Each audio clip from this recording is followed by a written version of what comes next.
¿Cómo están? Buenas tardes. Por favor, si me confirman si se escucha, si se ve. Sí, doctora, sí se la escucha. Bueno, perfecto. Bueno, buenas tardes. Un gusto estar en contacto con ustedes y desde ya, por supuesto, entiendo que ya han subido las notas, así que me imagino que ya más o menos saben cómo les ha ido en el parcial. Sí, a mí me fue ¿Sí? mal. Le ha ido mal. Sí, profesora, a Este, mí también me fue mal. No Tampoco le ha ido entendemos bien, me bien. dice, disculpe. Si pueden abrir la cámara, así más o menos les veo la carita. ¿Pueden? No sé quién fue el primero que me contestó que le había ido mal.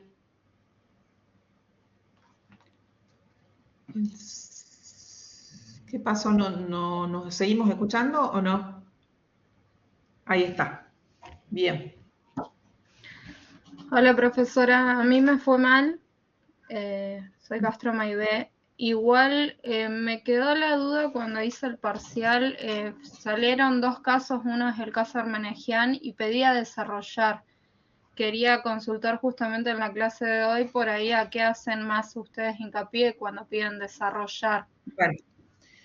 Bueno, yo voy a tomar unos minutos un poco para explicarles, en función de lo que me pregunta la alumna. ¿Cómo es tu nombre? Discúlpame, Maibé. Maide. No, veía un nombre que no lo terminaba un No, nombre está medio bien. particular, lindo pero particular. Maide y para el resto de los alumnos. Como ustedes bien lo saben, el tema de Mellán es un tema que el doctor Villalba lo aborda en la clase, lo desarrolla en la clase, y él les hace una mención y un encuadre específico de cuáles son los temas o los aspectos medulares del abordaje de ese fallo, ¿sí? Porque Ah, ustedes tengan bien. en cuenta que ese fallo viene a consagrar, digamos, la postura monista de la República Argentina en relación a lo que es derechos humanos.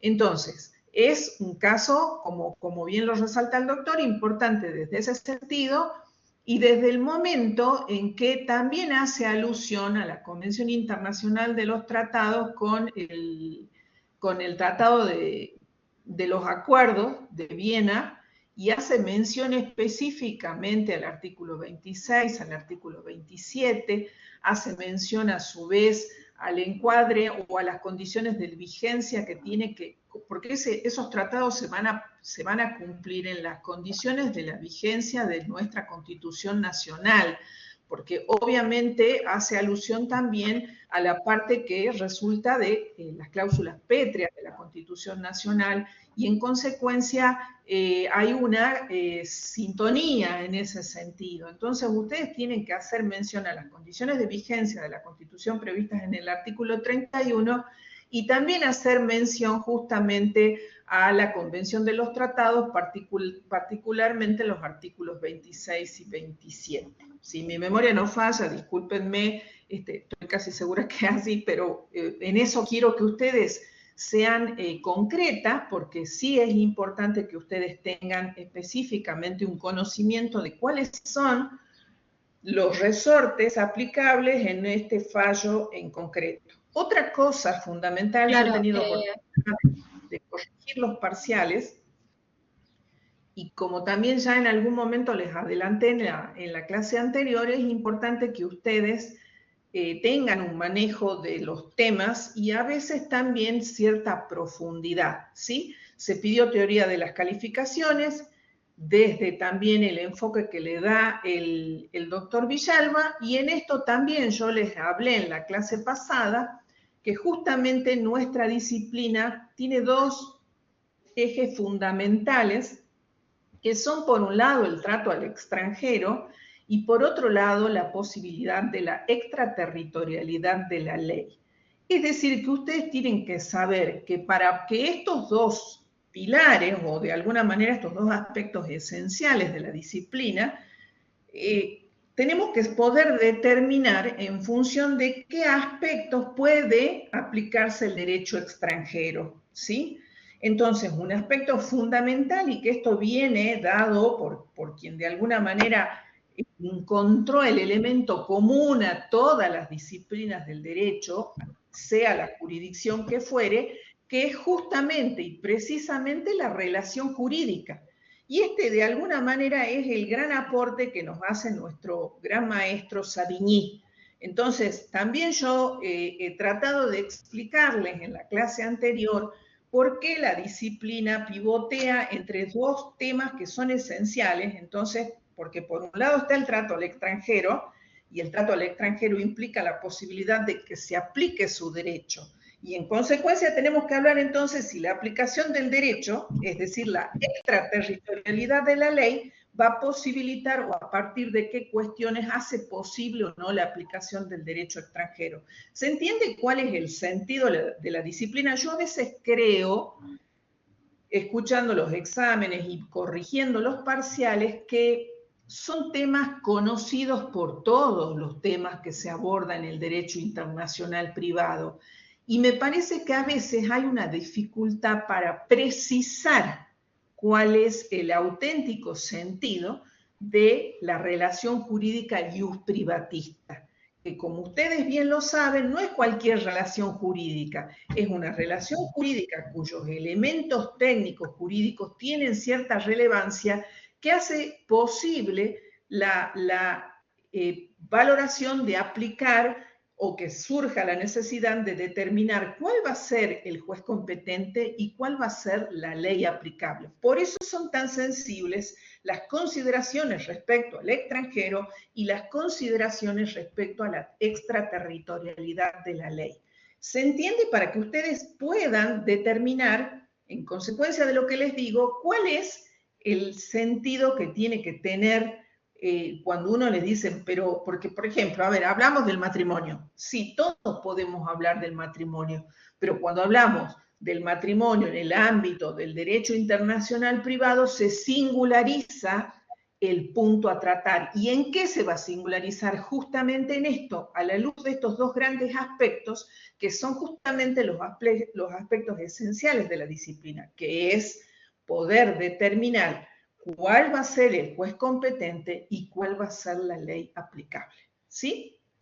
Entonces, hoy fíjense que mi idea es desarrollar, no sé si más o menos les queda la idea, usted a veces también, no sé si usted con lo que estamos hablando puede advertir los errores que puede haber cometido o qué le ha faltado. También, como les digo, es un aspecto muy importante ese caso, ese fallo, por eso el doctor lo desarrolla y probablemente en esto tengamos que ser muy cuidadosos con los aspectos que están desarrollados en la clase. Es como que les diría, es un mínimo que ustedes no pueden no conocer, ¿sí? Yo entiendo que uno puede, en el desarrollo de todo el programa, pueden haber algunos temas que nosotros no podemos desarrollar en las clases, pero quizá en eso puede haber, digamos, alguna licencia en ese sentido, no así respecto de los temas que están desarrollados en las clases. Vuelvo, lo que se dice en clases es como una exigencia mínima.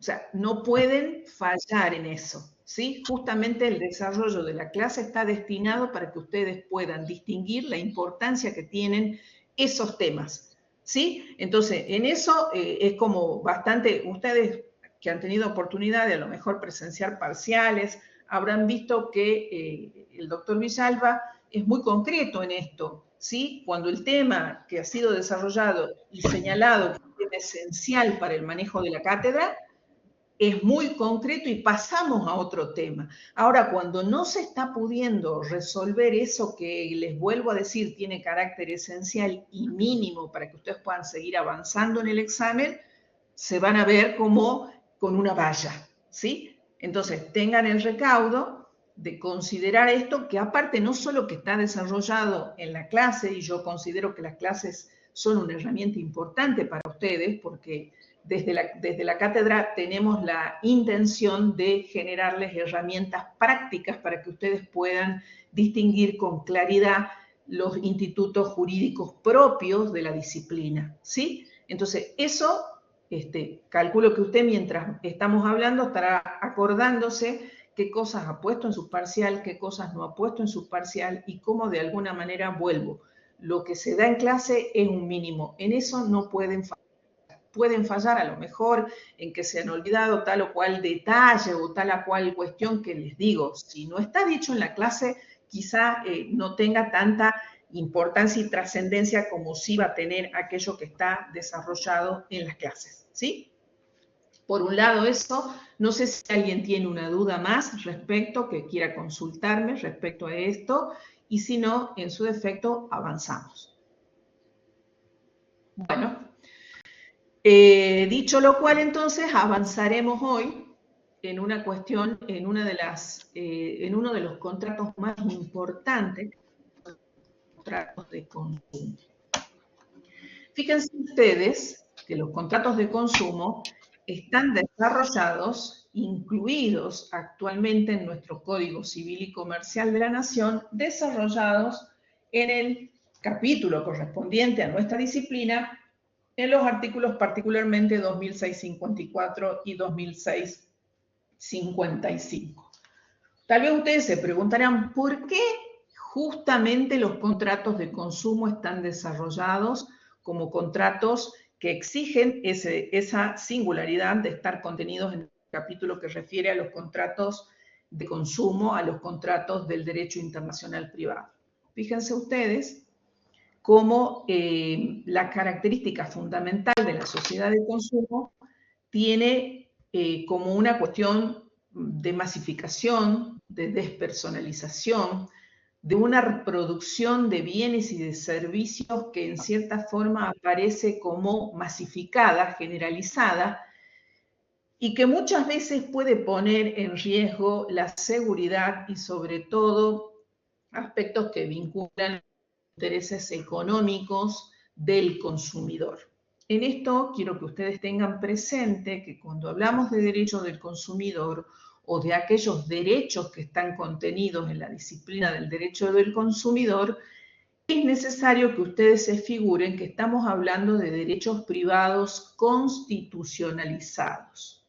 Y seguramente que también ustedes cuando han analizado la reforma del año 94 de nuestra Constitución Nacional, habrán considerado cómo esta gran reforma del derecho constitucional viene a dar una gran respuesta a los derechos del consumidor.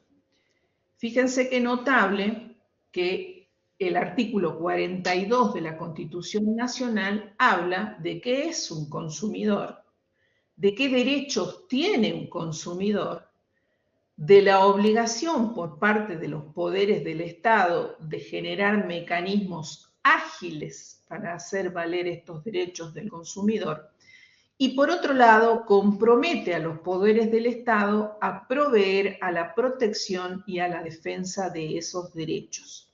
¿Alguno ha leído el artículo 42 de la Constitución Nacional? ¿Conoce el artículo 42 de la Constitución Nacional? ¿Lo han visto a lo largo del desarrollo del programa, de todas las materias que ustedes han ido teniendo hasta este momento? Es una pregunta que les hago. Sí, sí. Maybe, como usted ya empezó a conversar conmigo, yo me voy a dirigir a usted que es la única que la tengo individualizada. Fíjense cómo en esto se ve cómo se diluye muchas veces la relación con el otro.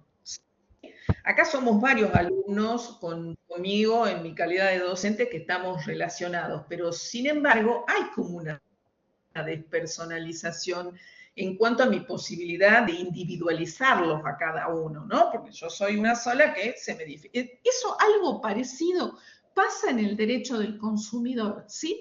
Donde el productor produce bienes y servicios destinados a consumidores que están absolutamente masificados, despersonalizados. Y eso es lo que de alguna manera genera de movida una relación asimétrica, porque ustedes recordarán que todo contrato parte desde la igualdad partes, ¿sí?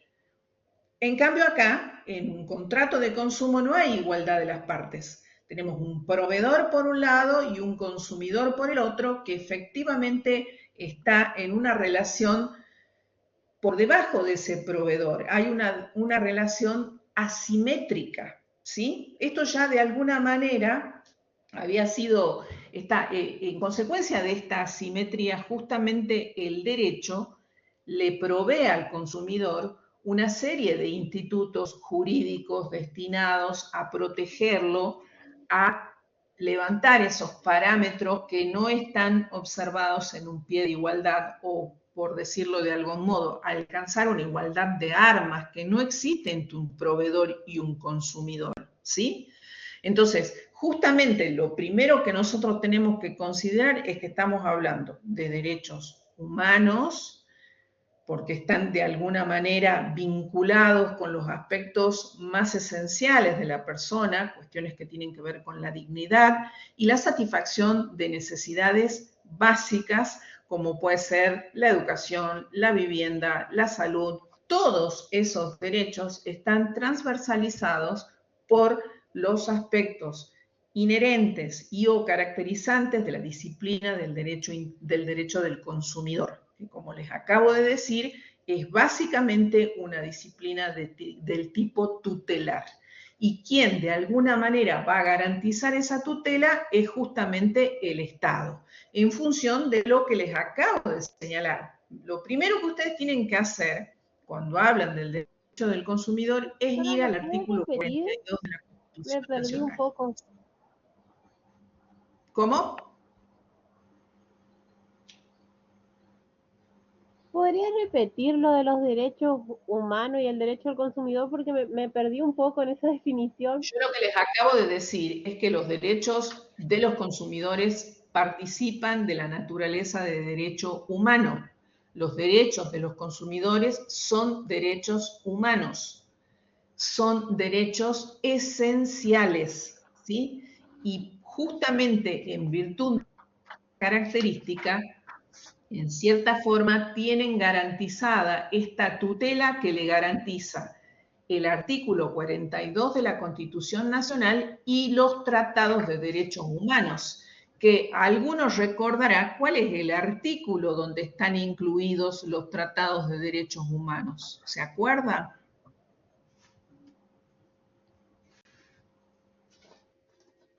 ¿No? El 31, 75, inciso 22. el 75. Correcto, muy bien, muy bien. Eso 75, justamente inciso 22.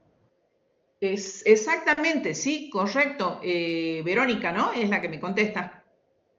O no sé quién me contestó. Sí, profesor. Sí. Bueno, eso es importante que ustedes en cierta forma sepan cuál es entonces el marco regulatorio del derecho del consumidor. Ahora, fíjense otro aspecto que ustedes van a considerar y que ya lo han visto en cierta manera a la hora de hablar de las teorías de las calificaciones. Yo cuando empecé a hablar les dije que los artículos 2564 y 2565, perdón, 2654 y 2655 establecen en el Código Civil y Comercial de la Nación, en el capítulo referido a los derechos internacionales privados, refiere justamente cuál va a ser la jurisdicción y el derecho aplicable, que es lo mismo que decir la ley aplicable. Y va a establecer cuáles son las pautas para considerar la jurisdicción y la ley aplicable. 2654 y 2655.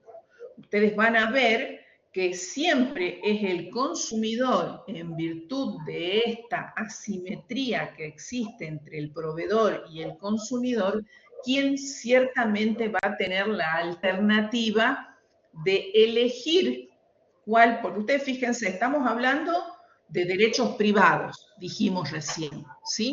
Derechos humanos, derechos privados constitucionalizados. Fíjense ustedes que en los contratos fácilmente usted y yo más allá de que yo esté viviendo en Estados Unidos y usted me alquila un inmueble en la Argentina, nosotros podríamos ponernos de acuerdo en dónde vamos a resolver cualquier contienda que pueda surgir en razón de ese contrato. En el derecho del consumidor eso no es posible, ¿sí? ¿Por qué? Porque justamente por lo que les acabo de explicar. Estamos hablando de derechos privados constitucionalizados, de derechos donde hay una asimetría entre el proveedor y el consumidor. Entonces, esa diferencia que hay entre el proveedor y el consumidor podría fácilmente susceptible de ser aprovechado por la parte más fuerte de la relación de consumo. Imagínense ustedes, por ejemplo, que nosotros celebremos un contrato para un servicio de un tiempo compartido, en Cancún, por ejemplo. Yo les puedo asegurar que ese contrato de adhesión debe decir entre sus cláusulas que cualquier problema que haya se va a sustanciar en los tribunales de México, de Cancún. Ahora, eso yo les puedo decir perfectamente que esa cláusula podría ser y se podría invocar la nulidad de esa cláusula, porque justamente en este caso, al tratarse en un contrato de consumo, va a regir el derecho del domicilio del consumidor, no del domicilio del proveedor. Es decir, que si en ese contrato existiera una cláusula de ese tenor, esa cláusula podría ser declarada nula, porque está violando justamente lo que les acabo de decir respecto de la jurisdicción y la ley aplicable prevista en el 2654 y en el 2655 del Código Civil y Comercial de la Nación. Otra cosa que ustedes tienen que considerar y que es de absoluta aplicación para todo lo que ustedes han estado viendo, capaz que se acuerdan que la norma del derecho internacional privado tiene una estructura específica, ¿sí? Dentro de esa estructura específica que tiene la norma del derecho internacional privado, que se caracteriza muchas veces por no solucionar de forma directa el conflicto, sino que te va a remitir a otro ordenamiento jurídico, como sería el caso de lo que estamos viendo, ustedes van a tener que considerar que acá el derecho del consumidor es una disciplina de orden público. ¿Sí? Eso surge del artículo 65 de la Ley de Defensa del Consumidor. Es decir, que eso implica efectivamente un límite para aplicar el derecho extranjero. ¿Sí? ¿Van entendiendo cómo es la situación?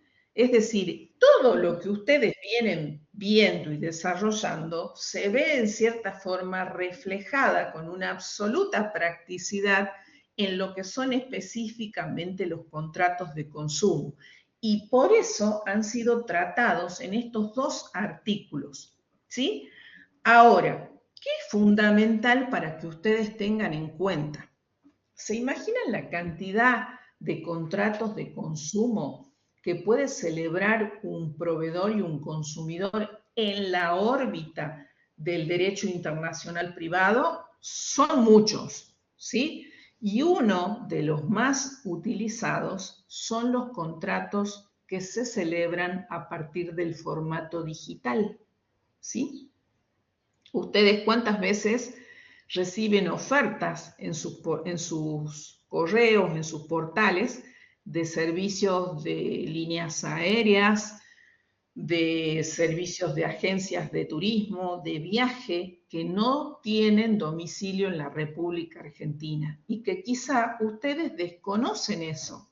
Sin embargo, ustedes pueden perfectamente contratar un paquete turístico que mañana o pasado pueda generar una situación de incumplimiento por parte de ese proveedor y donde efectivamente tal vez ustedes tengan que plantear una situación a la luz de definir cuál va a ser la ley aplicable y cuál va a ser el juez competente, ¿sí?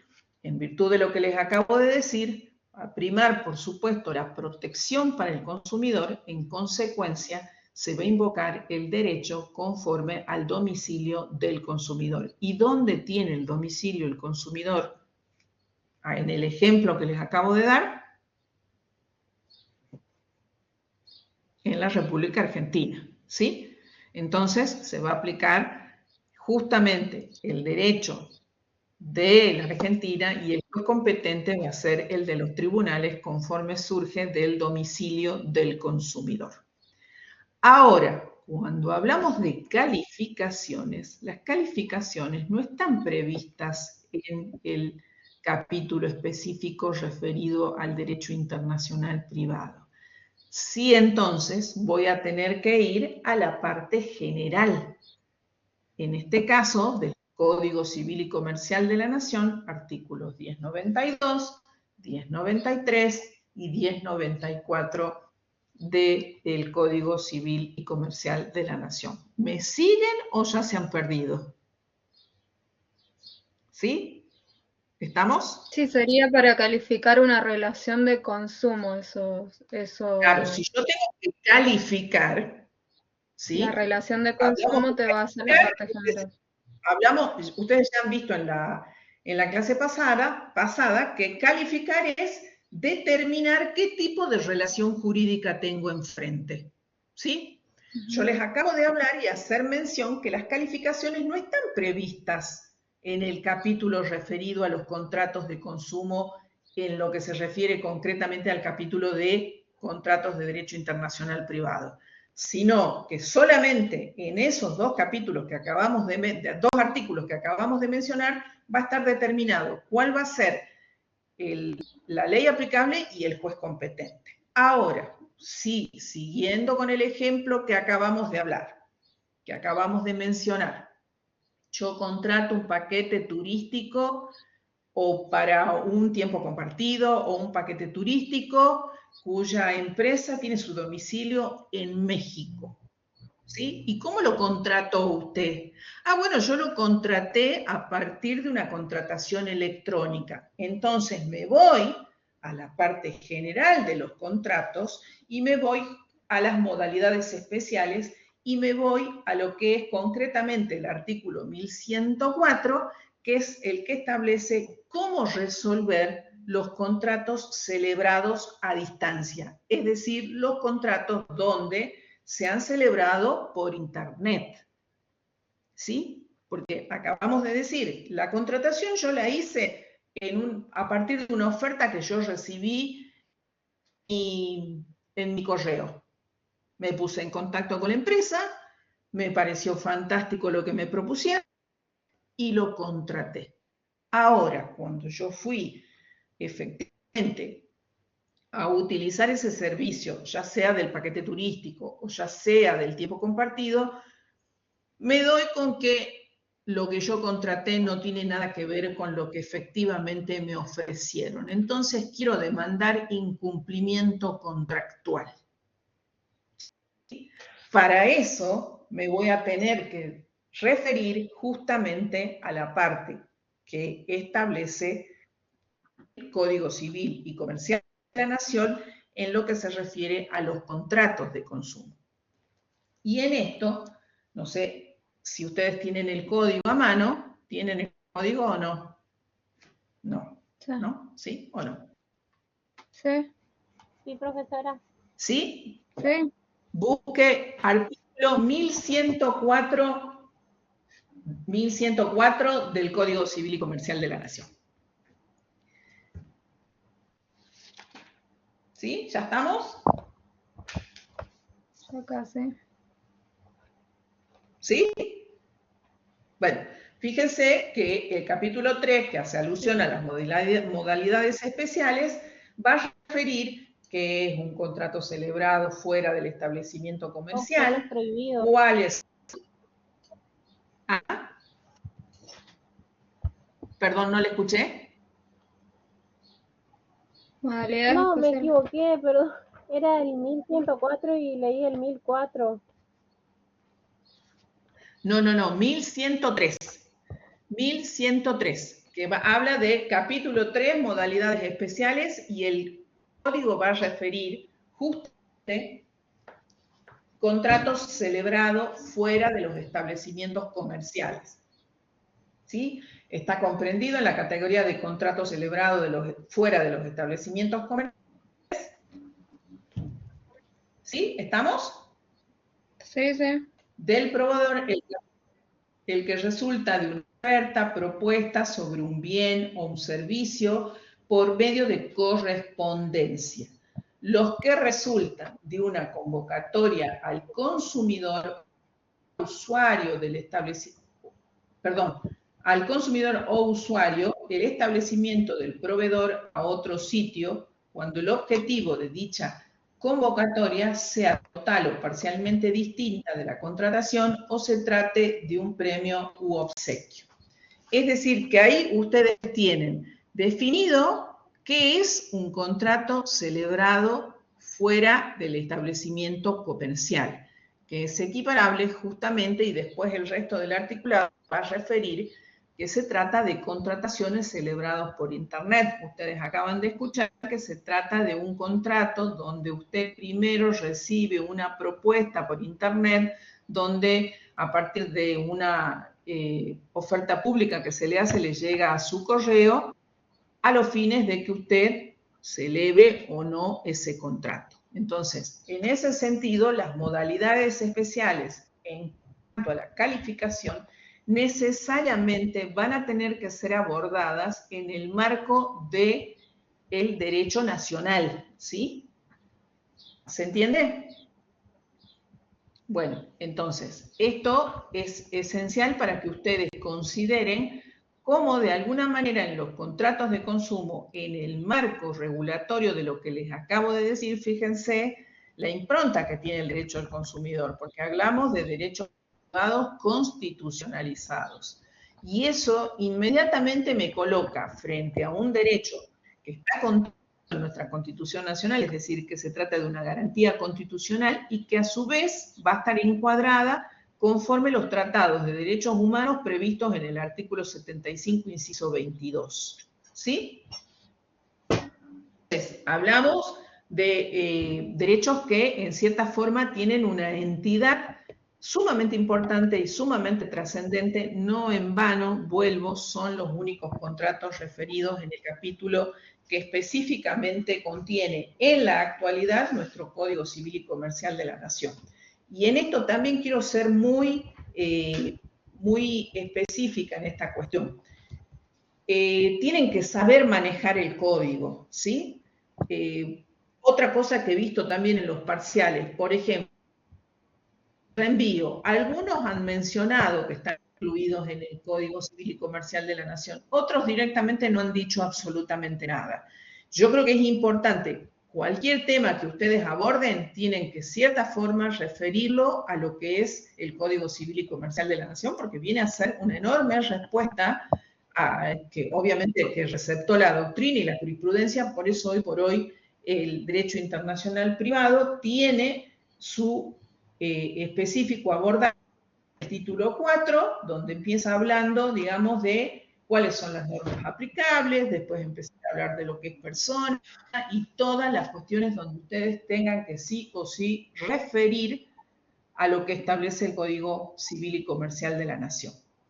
Yo, en este sentido, quiero que ustedes tengan en cuenta la importancia de vincular lo que ya hoy está previsto en el Código Civil y Comercial de la Nación. No es solamente plantear lo que dice tal o cual autor respecto de tal o cual cosa, sino que ustedes también tienen que tener el manejo de qué temas están abordados y qué temas no están abordados, como por ejemplo lo que estamos hablando en los contratos de consumo, ¿sí? Los contratos de consumo están incluidos en el capítulo específico del derecho internacional privado. Puede ser perfectamente una pregunta. ¿Y cuál va a ser la respuesta?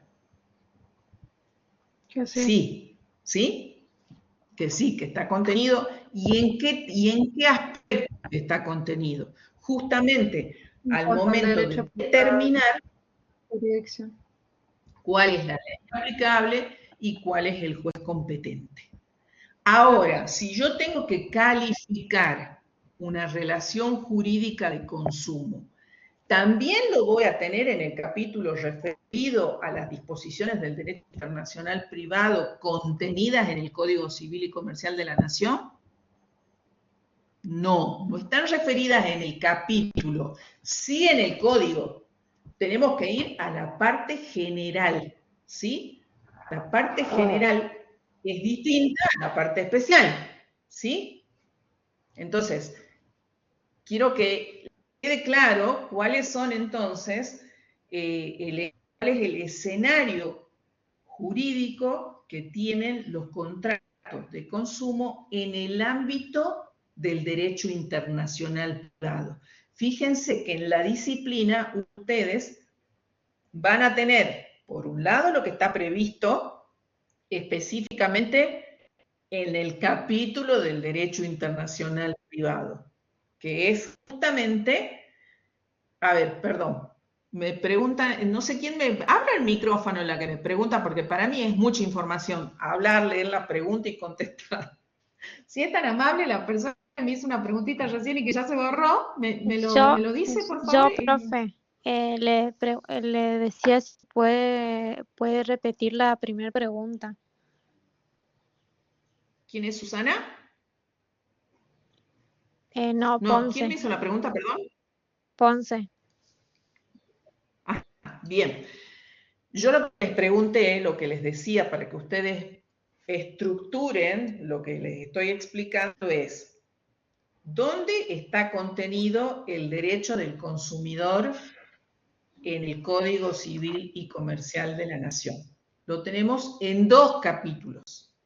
El capítulo que refiere específicamente al derecho internacional privado está en dos artículos, ¿sí?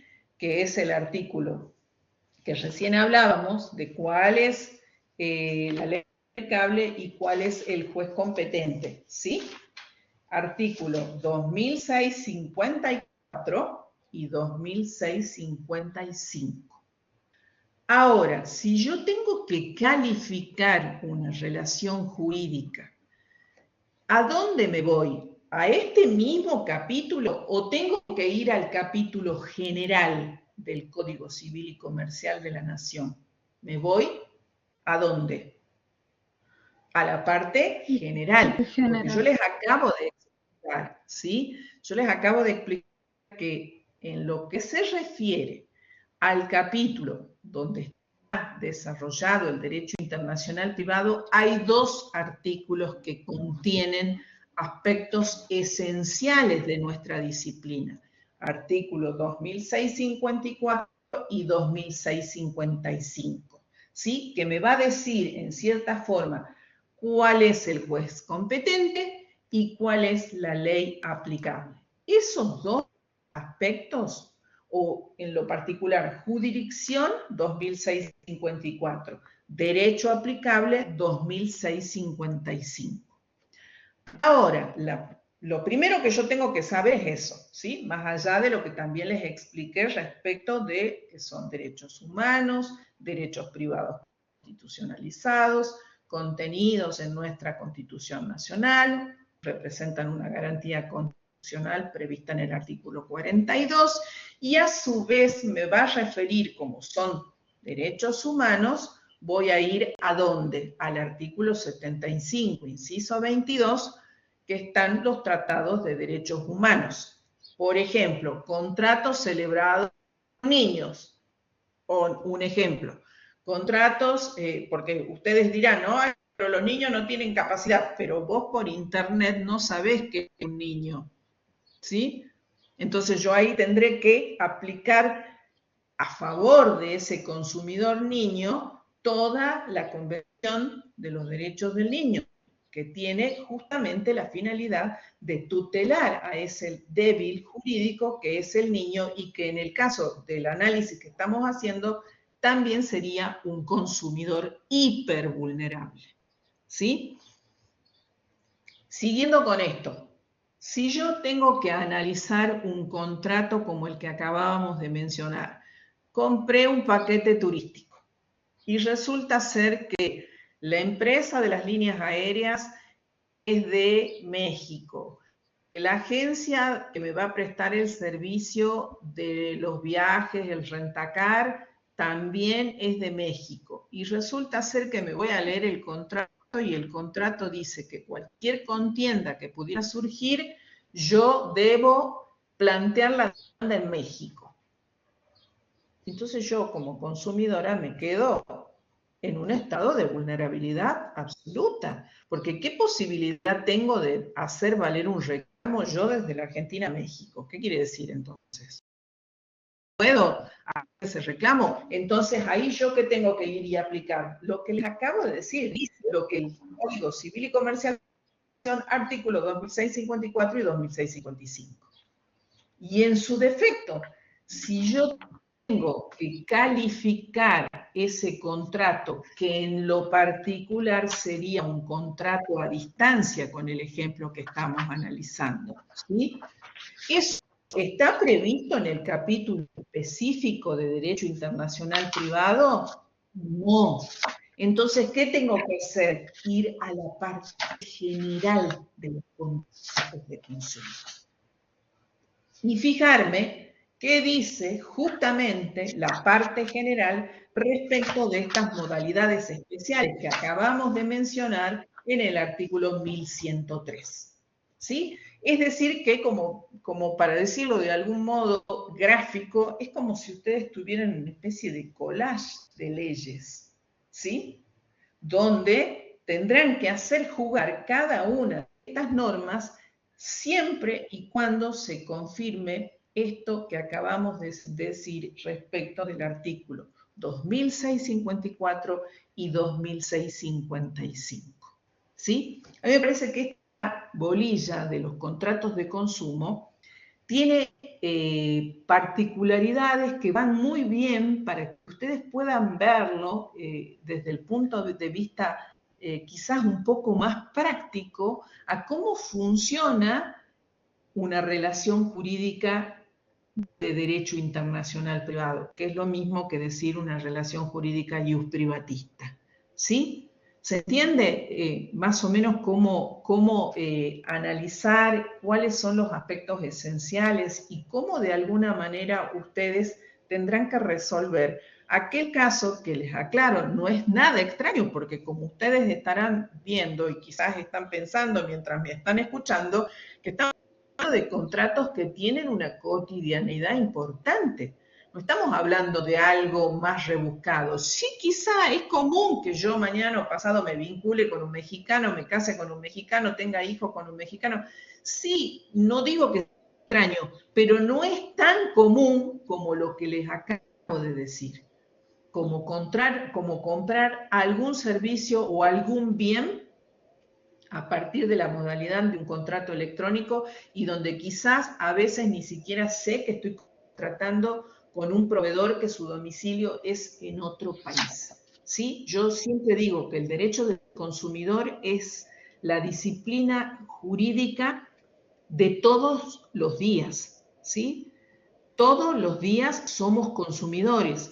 ¿Cuándo somos consumidores? Los 365 días del año. Inclusive, como lo digo muchas veces, es el único derecho que no duerme, que no se toma vacaciones y que tiene efectos jurídicos aun sin que siquiera la persona haya nacido.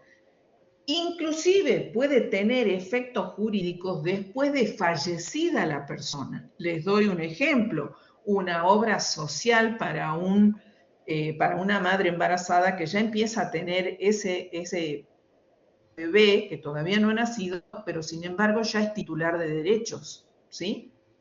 O segundo, en el ejemplo que les daba, después de fallecida una persona que puede haber pagado un seguro de vida, los efectos de ese contrato son posteriores a la vida de la persona. Y sin embargo, hay que resolver ese tipo de situaciones. Entonces, fíjense la importancia del derecho del consumidor y cómo en el ámbito del derecho internacional privado adquiere rasgos singularizados desde estos dos artículos que les acabo de decir. pero siempre respecto de los aspectos referidos a la aplicación de la relación jurídica, se van a tener que ir a la parte general. Y la parte general justamente es uno de los capítulos que más utilizamos en función de lo que les acabo de decir, que en una sociedad de consumo somos básicamente, primero que todo, consumidores del servicio público de luz, consumidores de un sistema de alarmas, consumidores de internet, consumidores del servicio educativo de la universidad, consumidores del servicio de salud para lo que es una obra social. Es decir, todos los contratos en general, la mayoría, son contratos de consumo que se formalizan a partir de contratos de adhesión, cuyas cláusulas están predispuestas por un proveedor que no necesariamente contempla los derechos del consumidor. Por eso hablamos de una disciplina del tipo tutela, donde la idea es que ese consumidor pueda tener la igualdad que no tiene desde el momento en que celebra un contrato, que simplemente adhiere a las cláusulas generales que ni siquiera han sido puestas en conocimiento al consumidor. Yo les hago una pregunta. Si ustedes mañana o pasado suscriben un servicio con un banco, ¿ustedes leen las cláusulas de ese contrato que suscriben? No debería. Bueno, pero a ver, no lo diga con vergüenza porque lo hacemos todos, ¿sí? Por eso hablo de que ese desconocimiento que vos tenés de las cláusulas que contiene un contrato de consumo, que es generalmente un contrato de adhesión, que no es lo mismo que yo y vos negociemos cómo vamos a llevar adelante tal o cual contrato. Es distinto, ahí hay igualdad de partes. En el contrato de consumo no hay igualdad de partes, porque hay un proveedor que predispone cláusulas que el consumidor simplemente adhiere.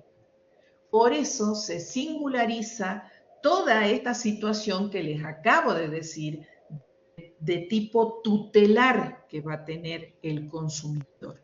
Y por eso, no en vano, ustedes tienen previsto en el capítulo referido al derecho internacional privado 2 artículos que te resuelven en cierta forma el gran kit de la cuestión del derecho internacional privado, que es cuál va a ser el juez competente y cuál va a ser la ley aplicable, que no es ni más ni menos que decir jurisdicción y derecho aplicable, ¿sí? Es decir, ustedes lo tienen resuelto de ese modo y justamente la idea es que garantizarle al consumidor esa tutela que no tiene la relación jurídica de consumo en virtud de la asimetría entre el proveedor y el consumidor, ¿sí?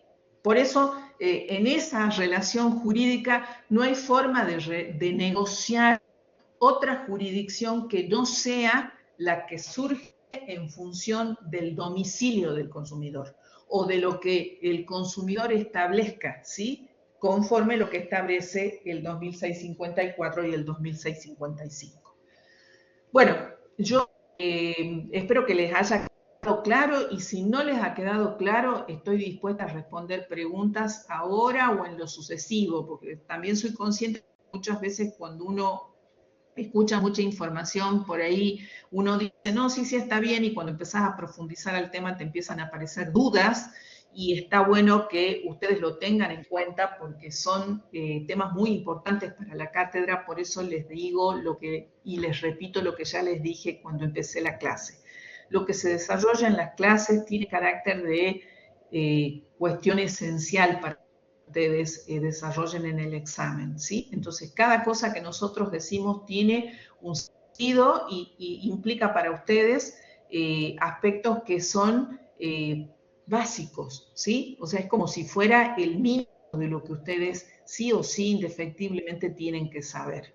Entonces, por eso les decía que tengan en cuenta las clases, tengan en cuenta lo que nosotros les decimos, y si surge cualquier duda, no duden, por supuesto, en consultar, ¿sí? Bueno, espero haberles Profesora, tenido con tengo mayor una claridad. consulta. Profesora, Sí, la escucho. ¿me escucha? Tengo una consulta con respecto a, en este tema puntual, por ejemplo, los tratados de Montevideo de derecho comercial, si rigen o no rigen en esta temática. Bueno, ahí está un punto fundamental. Yo les acabo de decir que cuando de repente un contrato ha sido receptado por el Código Civil y Comercial de la Nación, ya no tiene, no tiene importancia qué ha dicho el Tratado de Montevideo respecto de estas cuestiones, porque ya justamente están resueltas en el Código Civil y Comercial de la Nación, ¿sí? En virtud de los artículos que acabamos de mencionar, y eso no impide que usted refiera que cuando vuelvo, porque yo acabo de hablar de contratos celebrados a distancia como uno de los contratos que más en evidencia ponen o que surgen en el marco de la disciplina del derecho internacional privado, pero hay un montón de contratos. Les acabo de explicar y señalar cuáles son los contratos de consumo que pueden entrar en la órbita del derecho internacional privado. Y acabamos de hablar, servicios turísticos, servicios de transporte de líneas aéreas, buques, un tiempo compartido, es decir, hay muchos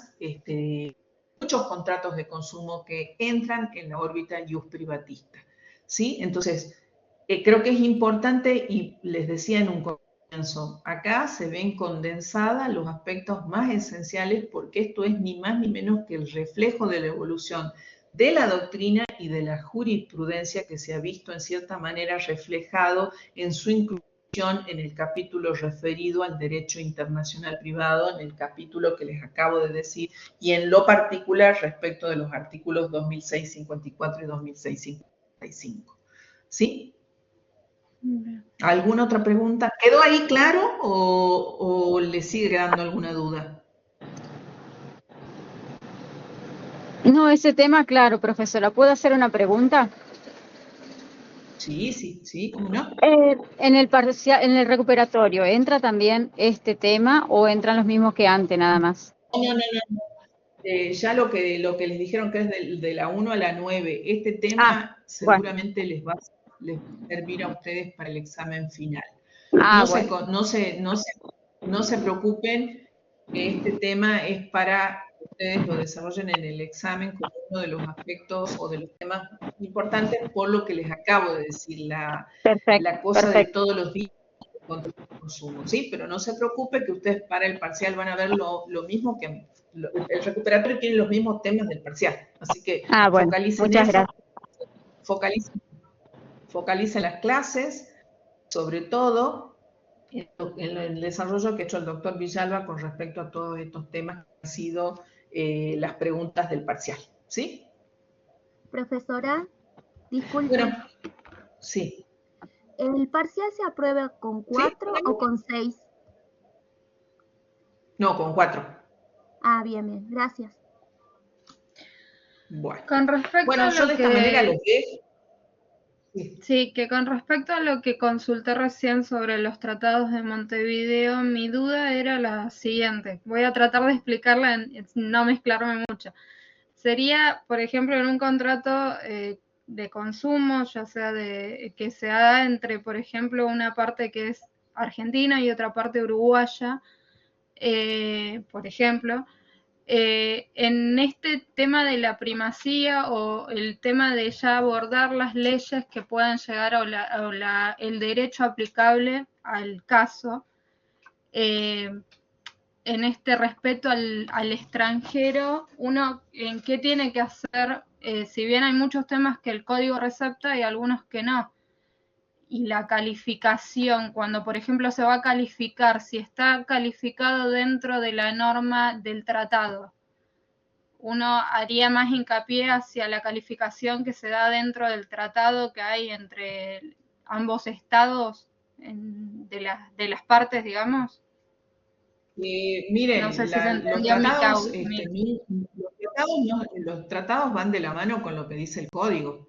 O sea, los tratados, si hay un código, si el tratado dice algo que está en discordancia con el código, se rige el Código Civil y Comercial de la Nación, concretamente en estos 2 artículos que le acabo de decir, que no deja margen a duda de cuál va a ser justamente el derecho aplicable y el juez competente, ¿sí? Entonces, eso está previsto en el Código Civil y Comercial de la Nación. Por eso yo les decía en un comienzo que cuando un contrato está regulado por el Código Civil y Comercial de la Nación, se aplica lo que dice el código, ¿sí? Pueden surgir dudas, pueden surgir cuestiones cuando las cosas no están receptadas, por eso existen principios que se aplican justamente en lo particular para lo que es la relación jurídica y privatista. No en vano, cuando ustedes desarrollan la clase, o sea, desarrollan el programa, tienen una parte general donde van a ver principios aplicables, ¿sí? Cuáles son los sistemas de aplicación de derecho extranjero.